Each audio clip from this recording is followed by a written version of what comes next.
पूर्व सांसद ब्रजभूषण शरण सिंह ने मुख्यमंत्री योगी आदित्यनाथ से सियासी दूरी खत्म करने की कोशिश की। कैसरगंज से भाजपा के पूर्व सांसद ब्रजभूषण ने भारत समाचार को बताया, प्रदेश के सीएम हैं, मुलाकात तो होनी ही चाहिए। सीएम योगी से मुलाकात के बाद उनका बयान सियासत में हलचल का कारण बना। यूपी पंचायत चुनाव की तैयारी शुरू हो गई है। 22 जुलाई तक ग्राम पंचायतों की जनसंख्या का आकलन होगा। 23 से 28 जुलाई तक वोटर लिस्ट तैयार की जाएगी। 29 जुलाई से 2 अगस्त तक आपत्तियां ली जाएंगी और 3 से 5 अगस्त तक निस्तारण होगा। अंतिम सूची 6 से 10 अगस्त तक आएगी। KMCLU में दाखिले को लेकर बड़ी राहत मिली। विश्वविद्यालय ने स्नातक और परास्नातक कोर्स के फॉर्म में सुधार के लिए प्रवेश पोर्टल खोल दिया है। अभ्यर्थी 25 जुलाई तक अपने आवेदन फॉर्म में त्रुटियों को सुधार कर सकते हैं। यह सुविधा सभी पंजीकृत छात्रों को मिलेगी। सरोजनी नगर विधायक राजेश्वर सिंह ने केंद्रीय कानून मंत्री अर्जुन राम मेघवाल को पत्र लिखा। उन्होंने अवैध मतांतरण रोकने के लिए सख्त कानून बनाने की मांग की। पत्र में अपराधियों को कड़ी सजा और पीड़ितों की सुरक्षा सुनिश्चित करने का प्रावधान करने की बात कही। संसद का मानसून सत्र शुरू होने से पहले प्रधानमंत्री नरेंद्र मोदी ने संबोधित करते हुए इसे राष्ट्र के लिए गौरवपूर्ण बताया। उन्होंने कहा कि ऑपरेशन सिंदूर से 100% लक्ष्य प्राप्त हुआ और दुनिया ने भारत की सैन्य ताकत देखी। पीएम ने बताया कि सेना ने 22 मिनट में आतंकी ठिकाने ढेर किए। नक्सलवाद सिमट रहा है, माओवाद खत्म हो रहा है। पीएम ने कहा कि 25 करोड़ लोग गरीबी से बाहर निकले हैं। 90 करोड़ सोशल सिक्योरिटी के दायरे में और देश तीसरी अर्थव्यवस्था के दौर पर है। राज्यसभा में जेपी नड्डा और मल्लिकार्जुन खड़गे आमने सामने आ गए। खड़गे ने कहा कि ट्रंप युद्ध रुकवाने की बात कर रहे हैं, ये देश के लिए अपमानजनक है। सरकार ने विपक्ष को भरोसे में नहीं लिया। नड्डा ने जवाब दिया कि ऑपरेशन सिंदूर पर चर्चा होगी। सच की अपनी ताकत होती है और आजादी के बाद ऐसा ऑपरेशन पहले नहीं हुआ।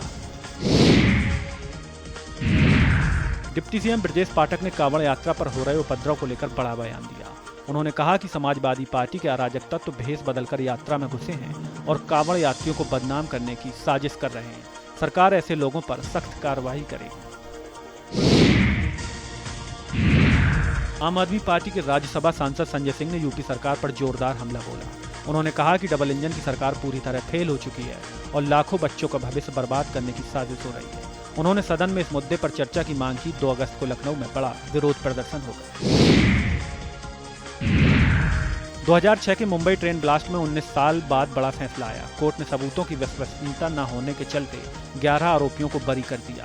कुल 12 आरोपी थे, जिनमें से एक की पहले ही मौत हो चुकी थी। इस धमाके में 189 लोगों की जान गई थी। यूपी कांग्रेस अध्यक्ष अजय राय ने लखनऊ में बयान देते हुए कहा कि प्रदेश में ट्रिपल इंजन की सरकार होने के बावजूद जनता समस्याओं से जूझ रही है। उन्होंने बताया कि वाराणसी में उन पर मुकदमा दर्ज किया गया है। राय ने कहा कि कल बिजली और खाद की समस्या को लेकर डीएम को ज्ञापन सौंपेंगे। सुप्रीम कोर्ट ने प्रवर्तन निदेशालय के दुरुपयोग को लेकर कड़ी टिप्पणी की। सीजेआई BR गवई ने कहा, ईडी का इस्तेमाल राजनीतिक लड़ाइयों में मत कीजिए, हमें बोलने पर मजबूर मत कीजिए। मूडा केस में BM पार्वती और मंत्री बायरती सुरेश को राहत मिली। कांग्रेस सांसद प्रियंका गांधी ने सरकार पर विपक्ष की आवाज दबाने का आरोप लगाया।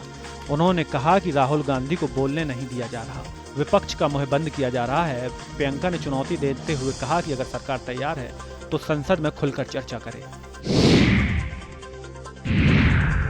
कांग्रेस अध्यक्ष मल्लिकार्जुन खड़गे ने एक्स पर लिखा कि पहलगाम के आतंकी न पकड़े गए न मारे गए। खुद उपराज्यपाल मनोज सिन्हा ने चूक की बात मानी है। खड़गे ने ट्रंप के बयान पर केंद्र सरकार से रुख स्पष्ट करने की मांग की और विदेश नीति पर बहस की आवश्यकता बताई। नेता प्रतिपक्ष राहुल गांधी ने संसद में बयान देते हुए कहा कि विपक्ष को बोलने नहीं दिया जा रहा। उन्होंने कहा कि मैं विपक्ष का नेता हूं, कुछ कहना चाहता था लेकिन मौका नहीं दिया गया। राहुल ने मांग की कि सदन में चर्चा हो और प्रधानमंत्री उसमें शामिल हो। केंद्रीय मंत्री गिरिराज सिंह ने विपक्ष पर निशाना साधते हुए कहा कि चुनाव आयोग सिर्फ अपना काम कर रहा है। उन्होंने कहा, आयोग ने केवल इतना पूछा कि वोट देने वाले भारत के नागरिक हैं या नहीं। संविधान के अनुरूप की ही कार्रवाई हो रही। विपक्ष बताए कि उन्हें किसके लिए चिंता हो रही, नागरिकों के लिए या किसी विदेशी के लिए।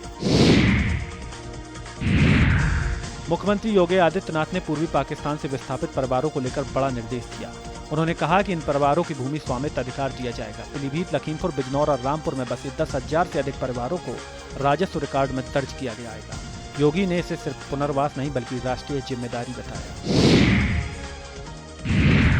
संसद में एयरक्राफ्ट सेफ्टी का मुद्दा उठा। सांसद राघव चड्ढा ने कहा डीजीसीए ने 55% तकनीक पद खाली हैं और संसाधन कम है। उन्होंने डीजीसीए को सेबी ट्राई जैसी स्वायत्त देने की मांग की।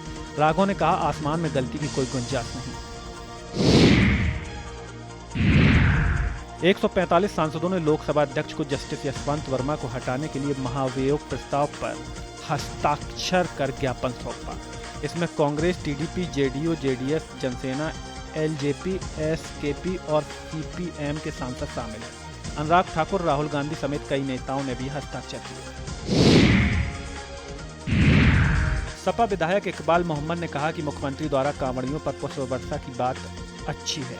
उन्होंने हज जाने वाले हजियों पर भी पुष्प वर्षा करने की बात कही। विधायक ने कहा कि कांवड़ यात्रा में कुछ लोग गुंडागर्दी कर रहे हैं। सीएम को हिंदू मुस्लिम भेदभाव न करते हुए कार्रवाई करनी चाहिए।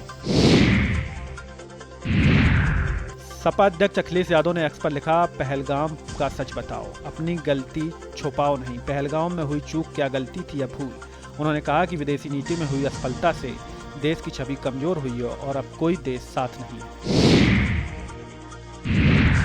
सांसद इमरान मसूद को सीबीआई कोर्ट से 25 जुलाई तक अंतरिम जमानत मिली है। कोर्ट के नोटिस पर इमरान मसूद ने सरेंडर किया था। उन्हें 25 जुलाई को फिर से सीबीआई कोर्ट में पेश होना होगा।